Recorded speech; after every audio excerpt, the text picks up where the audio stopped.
Assalamualaikum warahmatullahi wabarakatuh. Waalaikumsalam warahmatullahi wabarakatuh. Bismillahirrahmanirrahim. Alhamdulillahi rabbil alamin. Wassalatu wassalamu ala ashrafil anbiya'i wal mursalin wa ala alihi wa ashabihil mujahidin at-tahirin, amma ba'du. Bersabda Rasulullah sallallahu alaihi wasallam, "Iza sarratka hasanatuka wa sa'atka sayyi'atuka fa anta mu'min." Apabila perbuatanmu yang baik menyebabkan engkau bahagia, apabila perbuatanmu yang baik menyebabkan engkau gembira, dan perbuatanmu yang jahat menyebabkan engkau jadi susah, itulah tanda bahwa di hatimu masih ada iman. Artinya, belum tentu orang yang berbuat baik merasa bahagia dengan kebaikan yang dikerjakannya. Dan tidak selamanya orang yang berbuat jahat sanggup menyesali perbuatan jahatnya. Oleh karenanya, apabila iman masih ada, apabila hati masih hidup, perbuatan yang baik menyebabkan orang gembira, perbuatan yang jahat menyebabkan orang susah dan gelisah hatinya. Ini mengandung pelajaran. Sekali kita berbuat baik, jangan sekali-kali menyesali kebaikan itu. Sebaliknya, satu kali kita melakukan kesalahan, hendaknya selalu menyesalinya. Kadang-kadang dalam kehidupan, karena orang tempat kita berbuat baik itu rupanya membalas air susu dengan air tuba, kita lalu menyesali kebaikan. Lahirlah kata-kata, "Nyesal saya nolong dia." Ibarat pepatah katanya, nolong anjing kejepit. Waktu kejepit setengah mati kita tolongin, begitu selesai dia dari kejepitnya, malah kita digigitnya. Saudara hadirin yang saya muliakan, dalam kehidupan sehari-hari barangkali ini kena filsafat yang disebut dorong mobil mogok. Ketika mobil mogok setengah mati kita dorong, begitu mesin hidup ditinggalkannya kita di belakang. Sesungguhnya perbuatan kita yang baik tidak harus disesali. Karena disesali atau tidak, toh perbuatan itu sudah kita lakukan. Dan penyesalan atas segala kebaikan hanya akan mengurangi nilai pahala kebaikan itu sendiri. Berbahagialah apabila berbuat baik, walaupun orang yang kita melakukan kebaikan membalasnya dengan kejahatan. Menyesalah apabila berbuat kesalahan, apabila melakukan dosa, karena itu pertanda nilai iman yang masih hidup dalam jiwa kita. Saudara-saudara kaum muslimin yang berbahagia, jadi sungguh pun pahala dan dosa sesuatu yang abstrak, efeknya jelas dia mendatangkan kebahagiaan atau membawa kepada kegelisahan batin di dalam kehidupan manusia.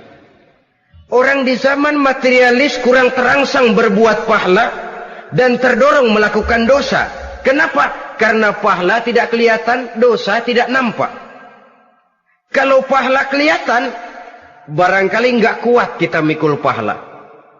Kalau dosa benjol, umpama tiap bikin dosa palanya benjol, barangkali sudah nggak karu-karuan kepala kita. Baik pahala, baik dosa, sesuatu yang tidak nampak oleh pandangan mata zahir, tapi yang punya efek dalam kehidupan ini. Orang yang banyak pahalanya dengan orang yang banyak dosanya, kalau dia berjalan barangkali sulit kita membedakan. Tapi efeknya dalam kehidupan ini jelas adanya. Sesuatu yang bernama pahala kita perlukan, karena hidup tidak berhenti hingga di sini. Sesuatu yang bernama dosa harus kita hindarkan, karena ada kelanjutan sesudah hidup yang sekarang ini. Kehidupan dari satu pertanggungan jawab.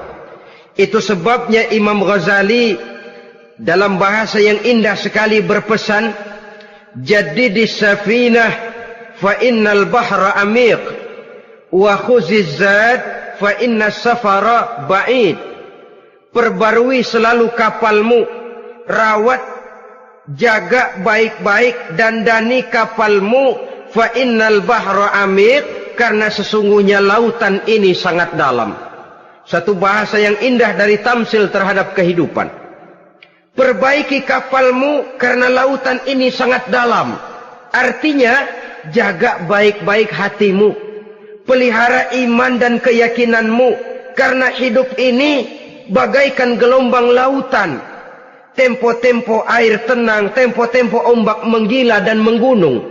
Jaga iman baik-baik karena hidup penuh dengan cobaan dan ujian. Itu maksudnya. Wa khuziz zad fa inna safara ba'id. Dan bawa bekal yang banyak karena perjalanan hidup ini sangat panjang. Perjalanan ini sangat jauh. Kita kalau pergi keluar kota tentu saja membawa bekal. Makin jauh kota yang akan kita tuju, makin banyak bekal yang harus kita bawa. Alangkah sengsaranya manusia apabila dia akan pergi ke satu kota yang jauh, modalnya cuma nekat. Bagaimana nanti di sana sajalah. Tidak membawa bekal sebagaimana yang sewajarnya. Hal yang semacam ini senangnya sih belum tentu, keblangsak dan susahnya sudah kebayang. Itu dalam kehidupan di dunia ini. Bagaimana kalau sudah bicara tentang kehidupan yang akan datang? Karena sesungguhnya hidup ini merupakan satu perjalanan yang sangat panjang.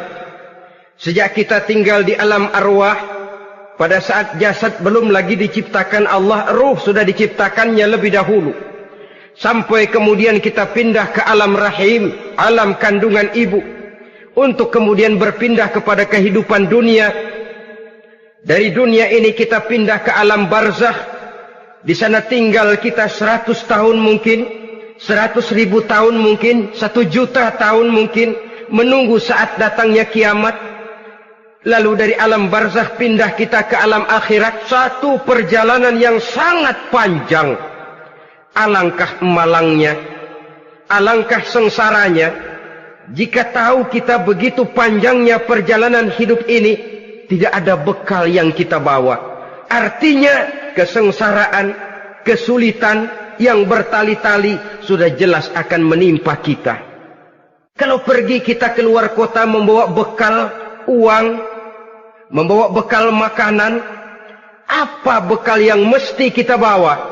Apabila kita kembali ke alam barzakh, kembali ke alam kubur, berkumpul di padang mahsyar di akhirat nanti, nasi yang mau kita bawa, uang yang mau kita bawa, tentu tidak lagi.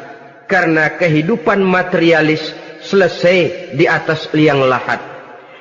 Bila masuk kita ke liang lahat, disitulah pahala dan dosa memegang peranan yang sangat penting. Maka pada pertemuan malam ini, kita akan bicara tentang pahala dan dosa itu. Saudara-saudara kaum muslimin rahimakumullah. Yang dinamakan pahala, kata Imam Ali Al-Jurjani dalam kitab At-Ta'rifatnya, ma yastahiqqu bihi ar-rahmatu wal maghfiratu minallahi ta'ala. Sesuatu yang pelaksananya berhak untuk mendapat rahmah dan ampunan dari Allah. Dengan kata lain, nilai pahala adalah akibat dari perbuatan-perbuatan di dalam melaksanakan perintah dan anjuran yang ada di dalam kehidupan agama. Apabila perintah dan anjuran kita laksanakan, nilai pahala itu lalu datang. Nah, nilai pahala dalam Islam, menurut konsepsi Quran, Allah menjelaskan, man jaa bil hasanati falahu asyru amsalha. Barang siapa yang datang membawa satu kebajikan, barang siapa yang melaksanakan satu kebaikan, maka dia akan mendapat balasan 10 kali dari kebaikan yang dikerjakannya. 10 kali ini pun masih dilipat gandakan dengan 7. 7 ini pun masih dikalikan 100. Dan itu pun masih ditambah dengan pernyataan, wallahu yudha'ifu liman yasha. Allah masih akan melipat gandakan perbuatan baik seseorang yang dikehendakinya. Itulah nikmatnya dalam Islam. Tetapi sebaliknya, wa man jaa'a bisayyi'ati fala yujza illa mislaha. Barang siapa yang melakukan satu kejahatan, dia tidak akan mendapat balasan kecuali sesuai dengan kejahatan yang dikerjakannya. Alangkah rahman dan rahimnya Allah. Orang yang berbuat baik dibalas 10, dikali 7, dikali 100, masih dilipat gandakan pula. Tapi orang yang berbuat jahat tidak akan mendapat balasan kecuali sesuai dengan kejahatan yang dikerjakannya. Ini kan beda dengan sifat kita manusia. Kita ini kadang-kadang kalau dijitak membalasnya mukul. Tapi kalau orang berbuat baik kepada kita, kita enggan untuk berbuat baik kepada orang tadi. Allah tidak mengajarkan begitu. Satu kebaikan berbalas 10. Satu kejahatan berbalas dengan satu kejahatan. Maha Rahman dan Rahim Allah. Bahkan dalam Islam, niat berbuat baik saja mendapat pahala. Sedangkan niat berbuat jahat belum ditulis merupakan satu dosa sampai kejahatan itu dikerjakan oleh orang yang niat tadi. Umpamanya, saudara niat nanti malam giliran pengajian saya mau hadir di majelis taklim. Pas datang waktu malam hujan turun sangat lebat. Saudara berhalangan datang ke majelis taklim, saudara sudah mendapat pahala niat. Tapi saudara niat, nanti malam kalau turun hujan, saya mau bongkar rumahnya si fulan, saya mau curi seluruh harta bendanya. Ternyata malam saudara tidak mengerjakan perbuatan itu belum ditulis dosa sampai perbuatan itu benar-benar dikerjakan. Tapi lalu jangan macam-macam. Kalau begitu niat aja yang baik, biar nggak usah dikerjain. Niat aja pengen ngaji walaupun tidak ada niatan untuk ngaji. Allah lebih tahu tentang apa yang terdetik di dalam hati sanubari kita. Itulah sebabnya sangat dianjurkan orang untuk melakukan segala macam kebajikan. Dan dianjurkan orang menjauhkan segala macam bentuk kejahatan. Karena dia akan berefek melahirkan dosa dan pahala. Dosa dan pahala itulah alat untuk memperoleh kebahagiaan di alam kubur, di padang mahsyar, sampai di akhirat nanti. Di dunia ini mungkin segalanya bisa kita beli dengan yang namanya uang. Keamanan kita bisa menyewa petugas untuk menjaga rumah kita. Kendaraan yang mewah bisa kita beli. Udara yang sejuk bisa kita ciptakan. Siapa banyak uang, dia raja. Mungkin itu di dunia. Tapi bisa apa uang kalau kita sudah masuk ke alam kubur? Bisakah munkar nakir kita sogok? Udah karkir, jangan nanya nih, cepet. Bisakah malaikat azab menyingkir dengan uang semir? Ternyata tidak. Untuk memperoleh kebahagiaan di sana, nilai pahala. Kesengsaraan akan kita dapat kalau kita banyak menumpuk dosa. Oleh karena itu jangan beranggapan, pahala nggak kelihatan, dosa juga nggak kelihatan, biarin saja. Yang tidak kelihatan ini pada waktunya akan memegang peranan yang sangat penting. Tapi tidak cuma untuk menghadapi hidup di situ, kita lalu harus berbuat baik dan meninggalkan yang jahat. Terutama juga di dunia ini. Toh pepatah bilang gajah mati meninggalkan gading, harimau mati meninggalkan belang. Apa yang akan kita tinggalkan setelah kita mati? Kita ingin jasad kita boleh hancur terkubur tanah, tapi nama kita ingin hidup terus, dikenang orang 100, 1000, bahkan 1.000.000 tahun yang akan datang. Ditulis orang dengan tinta emas dalam sejarah, tercatat kita sebagai orang baik-baik. Saudara-saudara kaum muslimin rahimakumullah. Lalu perbuatan apa yang bisa mendatangkan pahala itu? Saudara-saudara, semua perbuatan yang diperintah dan dianjurkan oleh Allah, yang dikerjakan dengan ikhlas hanya untuk mencapai ridho Allah, mendatangkan pahala. Kadang-kadang menurut pendapat kita remeh, tapi nilainya di sisi Allah besar. Itu pahala. Menghitung pahala itu hak prerogatif Allah. Perbuatan yang ringan Allah mau berikan ganjaran yang besar, itu urusan Allah. Misalnya, kata Nabi, la tahqiranna minal ma'rufi syai'an. Jangan kamu menganggap remeh perbuatan baik walaupun kecil. Jangan merasa sulit melakukan perbuatan yang mengandung pahala. Bertemu dengan teman, muka kita cerah, berpahala. menyingkirkan duri di jalanan berpahala, menolong orang yang sesat, memberitahu orang yang bertanya berpahala. Tidak sulit kalau kita mau. Yang diperintah dan dianjurkan oleh agama itu perbuatan yang mengandung nilai-nilai pahala. Masalahnya cuma tinggal mau atau tidak dan dikerjakan dengan ikhlas. Bertemu teman mukanya cerah, pahala. Menyingkirkan duri di jalanan, pahala. Sodakoh, pahala. Tidak berupa perbuatan, bisa berupa ucapan. Misalnya bersolawat, pahala. Bertasbih dan bertahmid, pahala.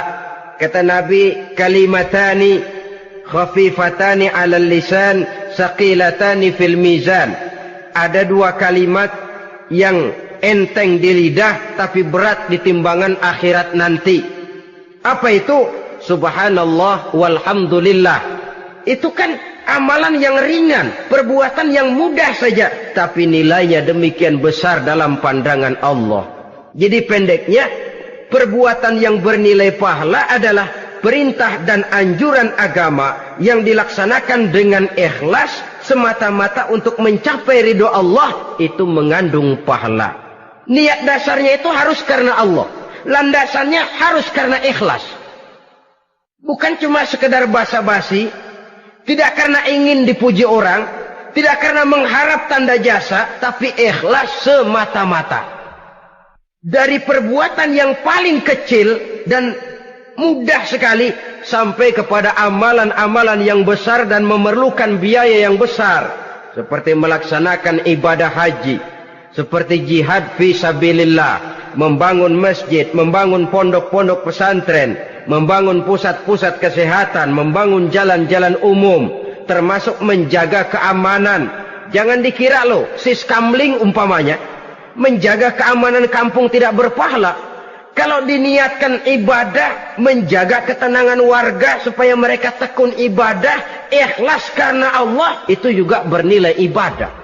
Keluar kita dari rumah, pergi pagi, pulang sore, peras keringat, banting tulang cari nafkah, buat menghidupi anak istri kita. Kalau diniatkan ibadah, melaksanakan kewajiban sebagai kepala rumah tangga, membantu orang tua sebagai anak, itu juga perbuatan-perbuatan yang mengandung pahala.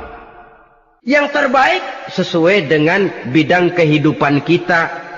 Ada orang yang dinamakan abid, ahli ibadah, pahala yang paling baik bagi dia banyak-banyak tahajud, sembahyang malam, wirid, zikir, tasbih. Ada yang dinamakan orang alim, pahala yang paling baik buat orang macam ini mengajar, menyebarkan ilmu, mendakwahkan Islam. Ada yang disebut wali, pejabat pemerintah, petugas.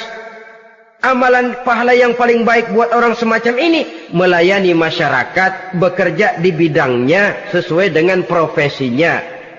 Saudara hadirin yang saya hormati, jadi dengan demikian perbuatan-perbuatan yang mengandung nilai-nilai pahala ini bisa perbuatan yang menurut kita kecil namun punya nilai besar. Apalagi perbuatan besar dengan biaya yang besar, tentu makin besar juga pahala yang disediakan oleh Allah Subhanahu wa ta'ala. Oleh karenanya, kalau kita bercermin dari ayat Quran, hidup ini kesempatan untuk berbuat baik.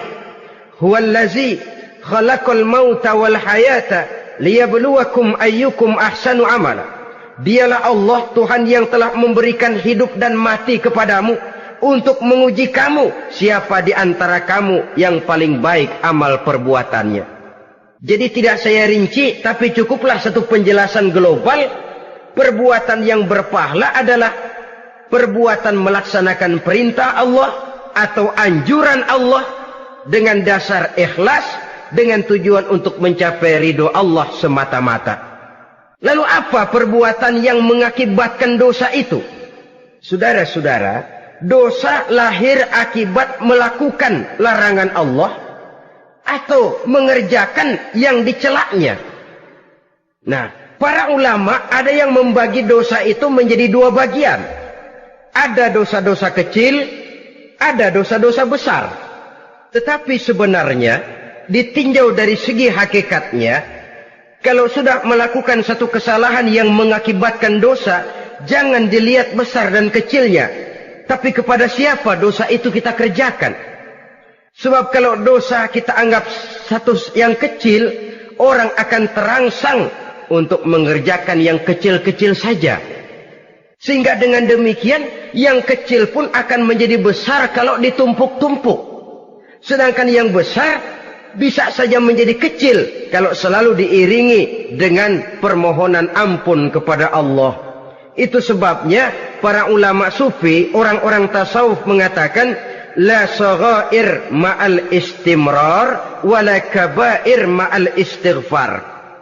Tidak ada dosa yang kecil kalau dikerjakan terus-menerus, dan tidak ada dosa yang besar kalau digempur tiap saat dengan perbuatan istighfar atau memohon ampun kepada Allah Subhanahu wa taala.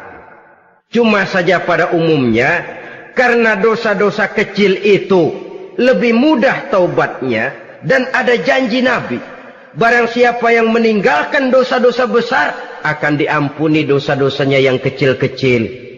Oleh karena itu, pada kesempatan ini kita akan juga bicarakan apa saja yang termasuk klasifikasi dosa-dosa besar, dengan harapan kita bisa menjaga diri, menyelamatkan diri, jangan sampai terjatuh ke dalam dosa-dosa yang besar tadi. Tetapi bukan berarti kita harus terangsang melakukan dosa-dosa yang kecil. Biarin kecil ini, tobatnya gampang.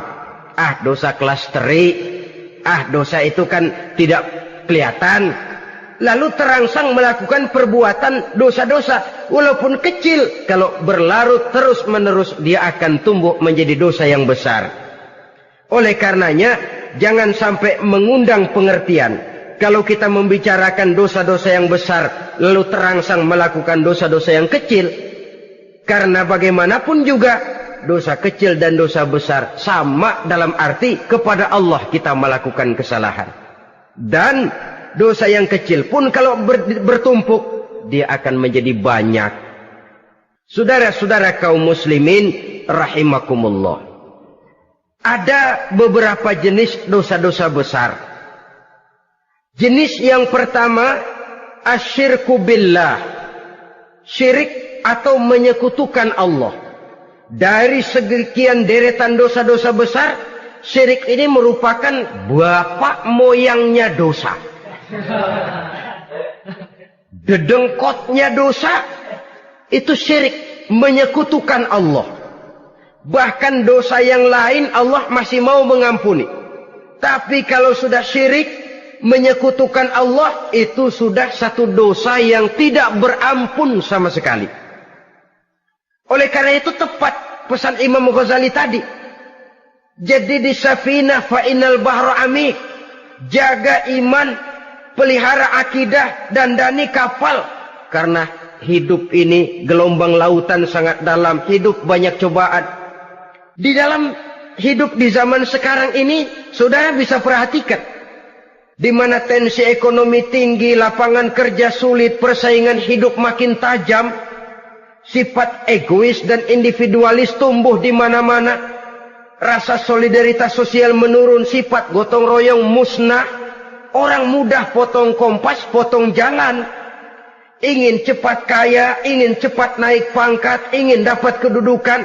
Kadang-kadang akidah pun terjual, akidah pun musnah, jatuh ke jurang syirik pun tidak jadi soal. Itu yang kita khawatirkan. Kalau dosa-dosa yang lain Allah masih mau mengampuni, tapi kalau sudah jatuh kepada syirik, Allah sama sekali tidak akan memberikan ampun. Dalam kaitan dengan ini barangkali tepat sinyalemen Imam Ali itu. Andai kata kemiskinan merupakan satu kepribadian, saya akan membunuhnya lebih dahulu. Artinya memang kemiskinan ini sering mendorong orang kepada jurang kemusyrikan. Tidak tahan menghadapi godaan perut akibat tensi ekonomi yang tinggi, lapangan kerja yang sulit. Iman pun jadilah ditukar dengan 3 liter beras. Akidah pun jadilah dibarter dengan 3 bungkus supermi, dengan pakaian bekas, dengan obat-obatan. Tidak jadi soal baginya mengejar kebahagiaan yang relatif singkat dengan mengorbankan kebahagiaan yang abadi. Persis ibarat pepatah, nyari jarum kampak hilang. Mencari sesuatu yang kecil, yang besar jadi sia-sia.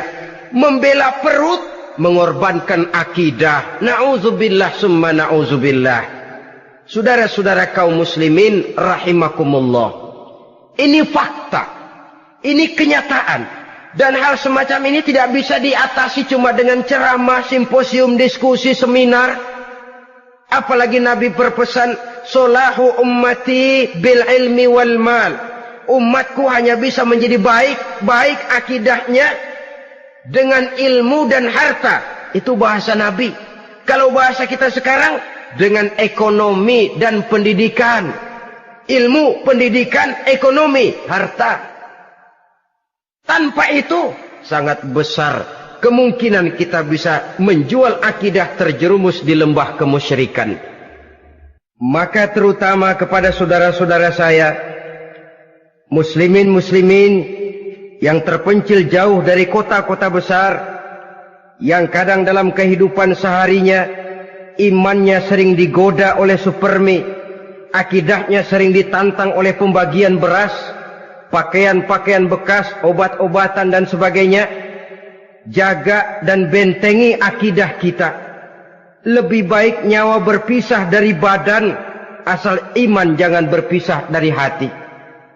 Kepada adik-adik saya para remaja, para pemuda di kota-kota besar, yang iman dan akidahnya sering ditantang dengan minuman-minuman keras, fasilitas-fasilitas yang menghanyutkan, yang secara terarah dan praktis sedikit demi sedikit menggiring kita untuk keluar dari nilai-nilai akidah. Hati-hati, jaga baik-baik, sebab intan paling mahal, mutiara paling berharga, tidak lain nilai iman ini. Tergelincir kita daripadanya, jatuh ke lembah kemusyrikan, jatuh ke satu dosa yang teramat besar, yang Allah tidak akan pernah memberikan ampun lagi. Ini dosa besar yang pertama. Yang kedua, qatlun nafsi illa bil haq. Membunuh orang tanpa alasan yang benar.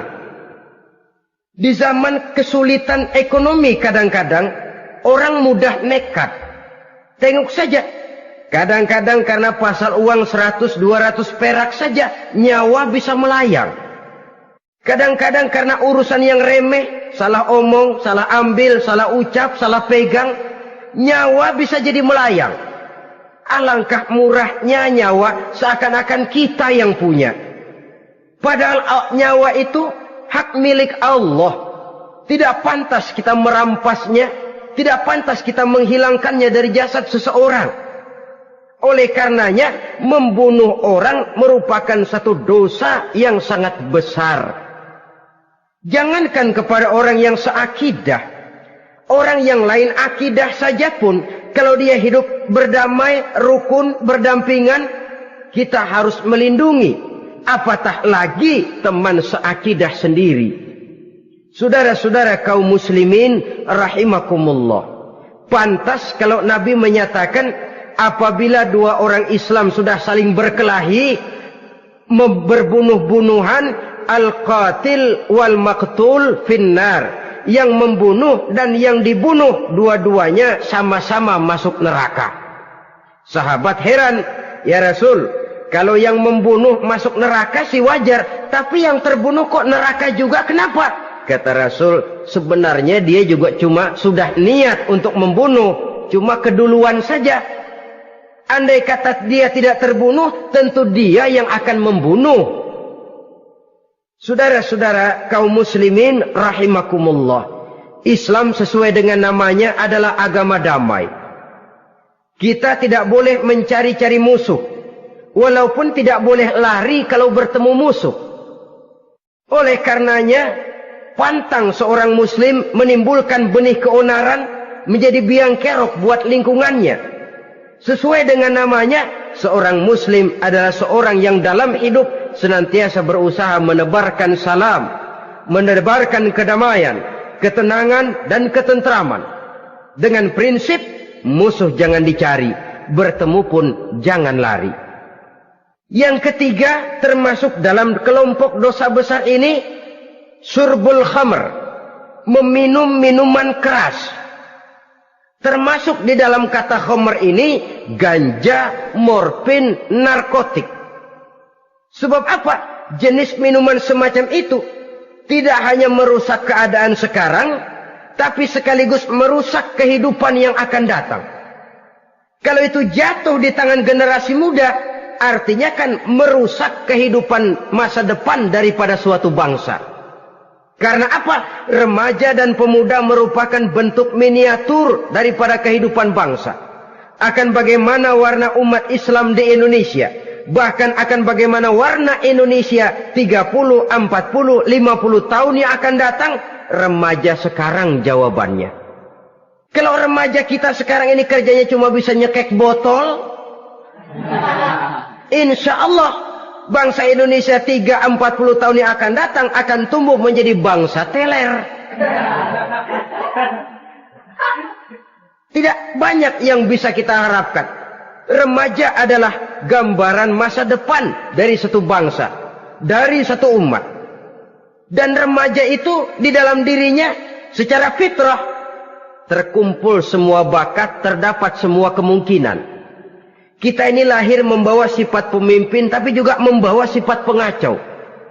Kita ini ada bakat jadi orang jujur, ada bakat jadi pengkhianat. Kita ini ada bakat menjadi orang baik-baik, kita juga punya bakat jadi biang kerok. Kita kemungkinan bisa jadi pemimpin bangsa, tapi juga bisa menjadi pemimpin bangsat. Nanti lingkungan dan pendidikan akan menumbuhkan, membentuk mana yang tumbuh lebih subur. Kalau lingkungan dan pendidikannya lebih banyak bercerita tentang kejujuran, maka nilai kejujuran yang akan tumbuh lebih banyak dalam jiwanya. Dan insya Allah diharapkan dia akan menjadi manusia yang jujur di kelak kemudian hari nanti. Dan masalah minuman keras ini sebenarnya berkait. Kita tidak bisa cuma menyalahkan remaja saja, menyalahkan pemuda saja, karena bagaimanapun masalahnya kompleks. Menghancurkan sesuatu tanpa melihat kausalnya, tanpa melihat sebab akibatnya, kan sama juga bohong. Kemungkinan karena broken home, kemungkinan karena pergaulan, kemungkinan karena kurang perhatian orang tua, kemungkinan karena akibat bacaan, tontonan, atau fasilitas berupa dibukanya pabrik-pabrik minuman keras, dijualnya minuman-minuman keras, di warung-warung yang remang-remang, yang memberikan kenikmatan, kebahagiaan, dan kebanggaan tersendiri, sehingga akhirnya orang terangsang untuk datang dan minum di sana. Pada dasarnya memang sepele, cuman minum, nggak ngerugiin orang lain kan? Iya, pada waktu minum. Tapi dikala sudah mabuk, out of control, apapun bisa kita lakukan. Yang kita ucapkan kita tidak sadari lagi, yang kita kerjakan tidak kita sadari lagi. Dikala itu segala macam kejahatan bukan sesuatu yang tidak mungkin untuk kita laksanakan. Nggak ngerugiin orang lain, memang pada saat mau minum. Tapi begitu minum, mabuk, kita bisa merugikan orang lain. Setidaknya merugikan diri sendiri. Pertumbuhan IQ menjadi lemah, semangat kehidupan hilang, gairah kerja menurun, kalau tidak ada sama sekali. Lalu apa yang bisa kita lakukan di dalam kehidupan? Dan akan lebih celaka kalau ini menimpa kehidupan generasi muda kita. Kadang-kadang yang ironi ya, kalau yang orang tuanya mampu barangkali masih tertolong, tapi yang orang tuanya kondisi ekonomi lemah masih kepengen teler juga. Orang tuanya nggak mampu masih pengen mabuk. Dari ganja, morfin nggak dapat, akhirnya kaleng cat diisepin. Yang penting kan bisa teler, mendatangkan satu kebahagiaan tersendiri. Itu sebabnya memang satu kejahatan menurut teori polisi ya hanya bisa terjadi karena faktor N dan K, niat dan kesempatan. Niat ada, kesempatan ada, jadi orang jahat. Kurang salah satunya, biasanya kejahatan terbendung. Niat ada, kesempatan tidak ada, sulit berbuat jahat. Kesempatan ada, niat tidak ada, tidak mungkin orang jahat. Tapi yang paling dominan sebenarnya niat. Kalau niat sudah kuat, kesempatan bisa dicari. Kesempatan bisa diciptakan. Biar Hansip nongkrong, ditungguin lengahnya. Iya biarin. Jam 11 sampai jam 2. Matanya melotot. Jam 3 dia mulai ngulet, ngempet. Nah, di saat itu saya masuk ke rumahnya. Kalau niat kuat, kesempatan bisa diciptakan. Dan kalau sudah niat, ini masalah hati. Kalau sudah masalah hati, menyangkut soal moral. Moral artinya sudah masuk kepada kehidupan agama. Saudara-saudara kaum muslimin rahimakumullah. Yang keempat yang termasuk jenis dosa besar, az-zina, perbuatan zina. Di zaman pergaulan bebas dengan prinsip free love, free sex ini, tengok sudah berapa banyak gadis-gadis bergelimpangan jadi korban. Berapa banyak bayi-bayi yang lahir ke dunia tanpa tahu kemana dia mesti memanggil bapak. Apakah deretan jumlah korban ini masih harus bertambah lagi? Paling tidak, biarlah yang sudah jadi korban, tapi jangan bertambah lagi hendaknya. Masing-masing kita berupaya menahan diri. Termasuk dalam kategori zina ini, yang merupakan cabang-cabangnya, liwat, homoseks, lesbian, masturbasi. Bahkan masturbasi itu termasuk jenis zina tangan. Dan itu juga merupakan satu dosa. Di samping dosa juga merusak diri. Karena bagaimanapun juga dia akan mengurangi kemampuan daya pikir seseorang. Maka agama memberikan jalan keluar. Pesan Nabi, ya ma'syara syabab, man istata'a minkumul ba'at falyatazawwaj. Hai para pemuda, kata Nabi, barang siapa di antara kamu yang sudah bisa ba'at, yang sudah mampu ba'at. Ba'at itu artinya memberikan nafkah.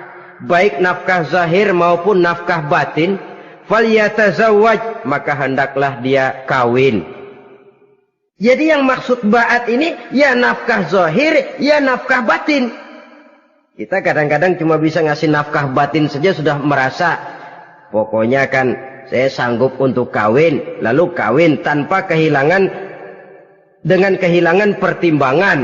Saudara-saudara, wa illam yastati', adapun kalau dia belum mampu, fa'alaihi bisyam, hendaknya dia banyak puasa. Fa innahu lahu wija, karena puasa itu akan merupakan benteng jangan sampai orang memperturutkan hawa nafsunya. Andai kata puasa belum hobi, banyaklah olahraga para pemuda, para remaja. Karena dengan olahraga, pemikiran untuk memperturutkan hawa nafsu agak sedikit terkendali dan energi tersalurkan dalam bentuk yang positif.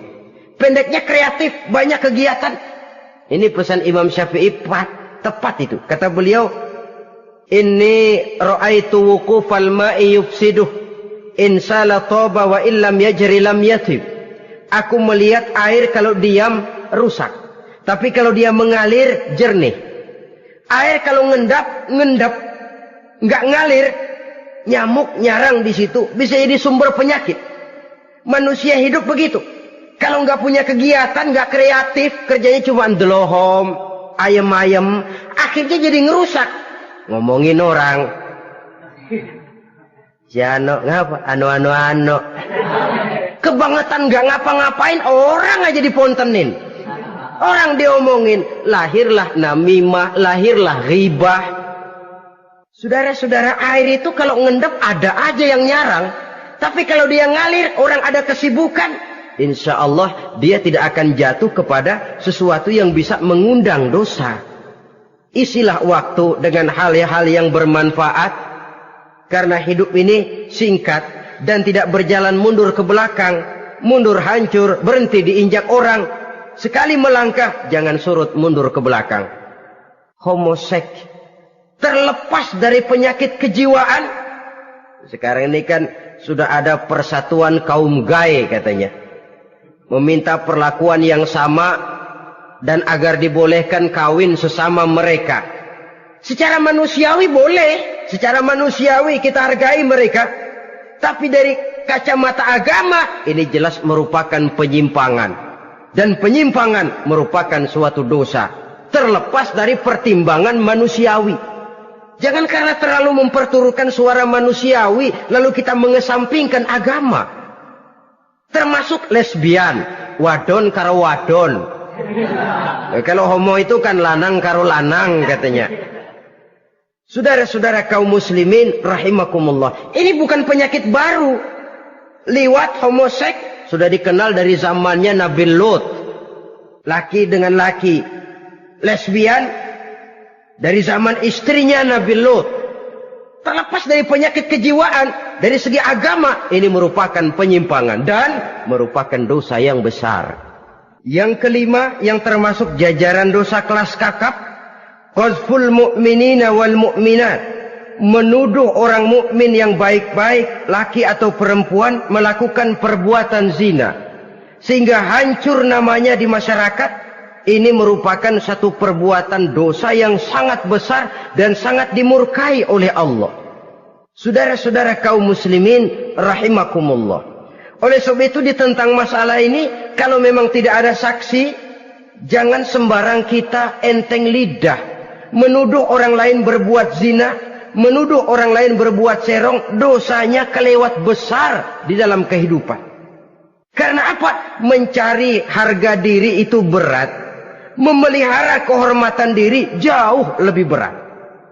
Satu kali orang dihancurkan namanya di masyarakat, dia akan terisolir jadinya.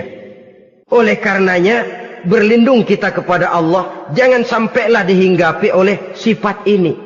Karena sentimen kita kepada seseorang, karena hasad kita kepada seseorang, tidak senang melihat orang lain lebih maju, lalu lidah ini seenaknya saja mengucapkan kata. Padahal sanksi dan resikonya sangat besar. Yang kita tuduh barangkali mendapat pahala dari Allah.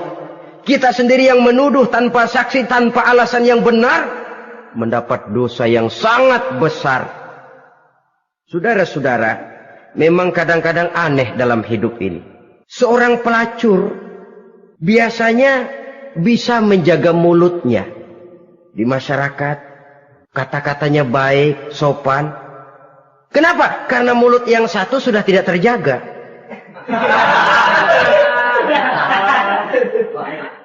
Kita kadang-kadang kehormatan bisa kita jaga, tapi mulut tidak terkontrol.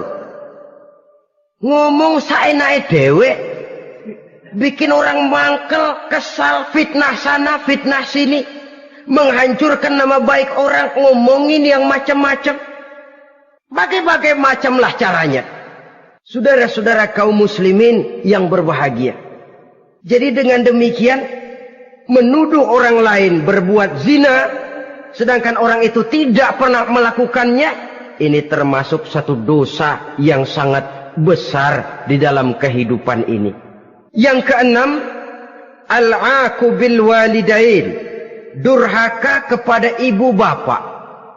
Seorang anak, bagaimanapun banyak nilai ibadahnya, banyak kebaikan di masyarakat, menyandang berbagai macam gelar, pangkat dan jabatannya tinggi, tapi kalau sudah durhaka kepada kedua orang tuanya, alamat hidup tidak lagi membawa keberkahan. Dan itu dosa yang sangat besar. Sampai Nabi sabdakan, ridho Allah ada di dalam keridhaan ibu bapak. Murka Allah pun ada di dalam kemurkaan ibu dan bapak. Walaupun belum tentu setiap kita orang tua, tapi yang jelas setiap kita adalah anak. Dan setiap anak punya ibu dan bapak. Jangan sampai kacang lupa kepada kulitnya. Saudara-saudara kaum muslimin rahimakumullah, durhaka kepada ibu bapak merupakan perbuatan yang sangat dimurkai oleh Allah. Apalagi ibu yang telah melahirkan kita, bahkan mengandung kita. Begitu juga bapak yang telah berusaha peras keringat banting tulang untuk mengasuh membesarkan kita. Tidak ada perbuatan baik yang kita lakukan untuk bisa menebus kebaikan daripada ibu dan bapak kita. Setidaknya kalau belum bisa berbuat baik kepadanya, kepada keduanya, janganlah menyakiti hati keduanya. Itu saja dulu yang harus dijaga. Kadang-kadang sudah berbuat baik enggak, nyakitin melulu. Sudah nyenangin belum bisa, saban sehari nyakitin saja. Padahal kedua orang tua itu doanya manjur, sebagaimana sumpahnya juga bisa jadi kenyataan. Dan sering bahkan menjadi kenyataan.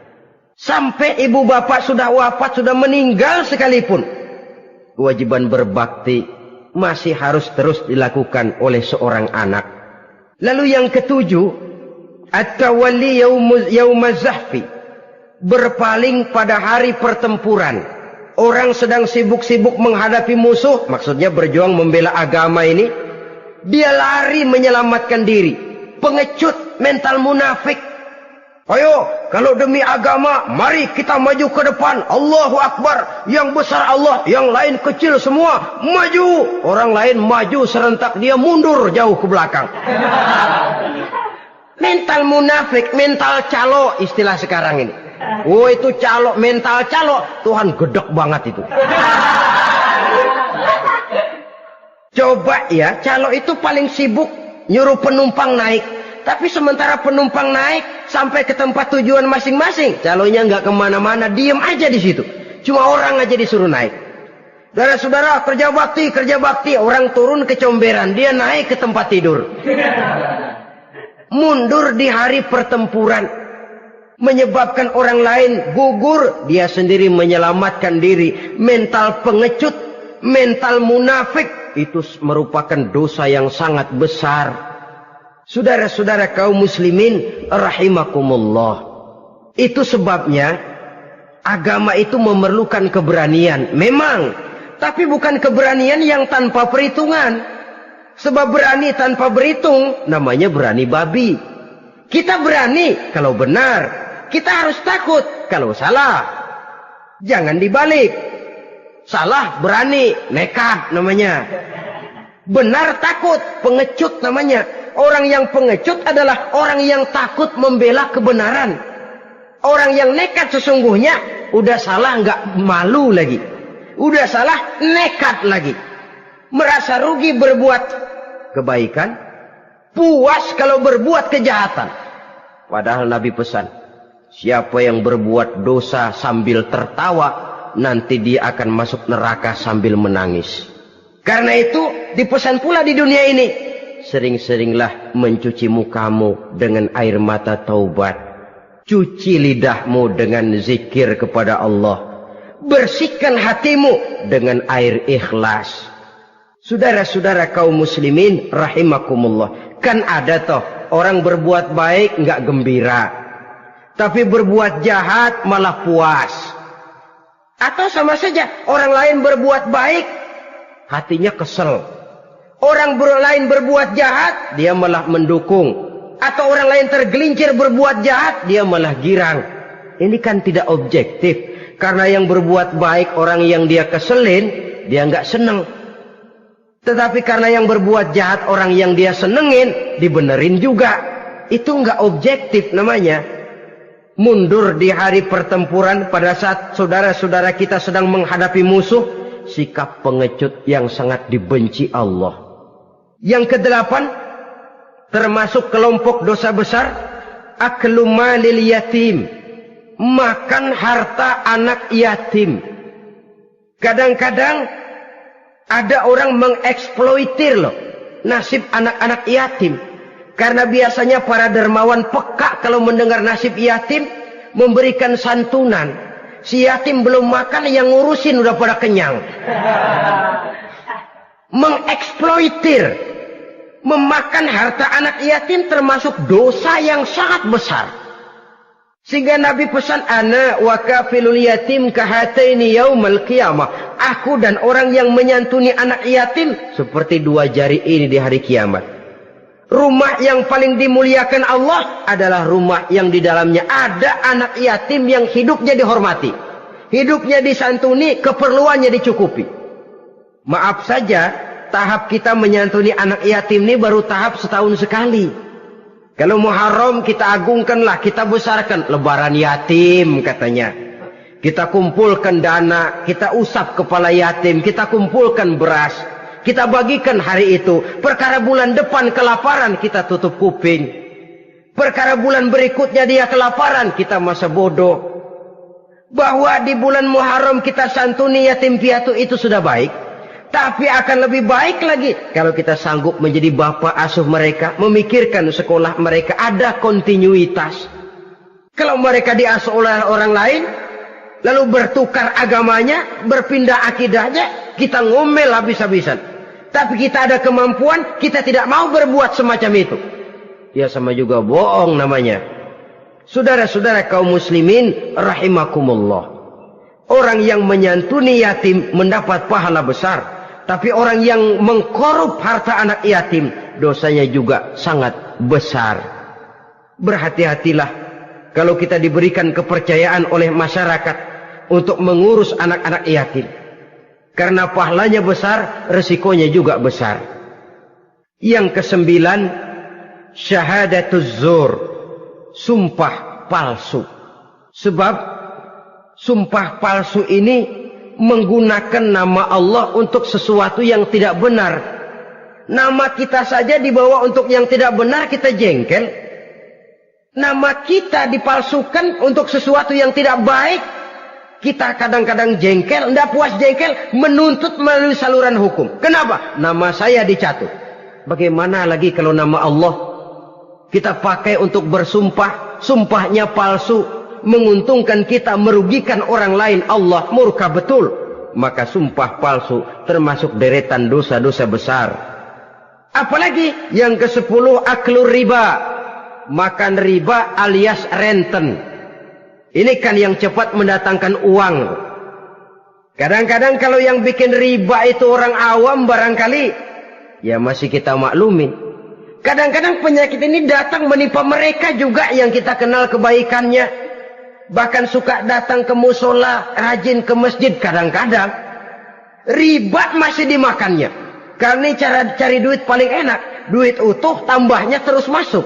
Na'udzubillah summa na'udzubillah. Itu yang diibaratkan dalam perjalanan Mi'raj. Waktu Nabi diperlihatkan neraka. Orang perutnya sebesar rumah, dililit ular. Diseret-seret itu hancur perutnya. Dibulatkan lagi, diseret lagi, hancur lagi. Dibulatkan lagi, terus menerus begitu. Dia berteriak, mengerang, mengeluh, mengaduh kesakitan. Nabi tanya, itu apa Jibril? Itu contoh dari umatmu yang suka makan riba Muhammad. Makan renten. Saudara-saudara, ini kan mencekik leher orang. Orang sedang kesulitan. Kelihatannya sih baik, menolong. Tapi di belakang menolong itu nyekek. Di belakang nolong itu nyekek. Dan nyekek itu sebenarnya tujuan utamanya. Orang yang menjalankan riba pada dasarnya tidak punya peri kemanusiaan kok. Kalau dia kelihatannya mau menolong, kelihatannya motifnya mencari untung di belakang itu. Jauh dari kemanusiaan. Yang ke-11, saudara-saudara, termasuk jajaran dosa besar itu, qat'ur rahim, memutuskan silaturahmi. Marah, hobi sama marah. Kalau 3 hari nggak marahan sama orang, ngebet palanya. Selalu nyari gara-gara. Kalau udah marah berlaku perpanjangan waktu. Tahun, 2 tahun, kadang-kadang seumur hidup. Saudara hadirin yang saya muliakan. Apalagi mengurangi timbangan termasuk kelas dosa besar. Makan suap termasuk dosa besar. Semir menyemir dosa besar. Apalagi bunuh diri. Nah ini, bunuh diri dosa besar. Kadang-kadang karena sulit nekat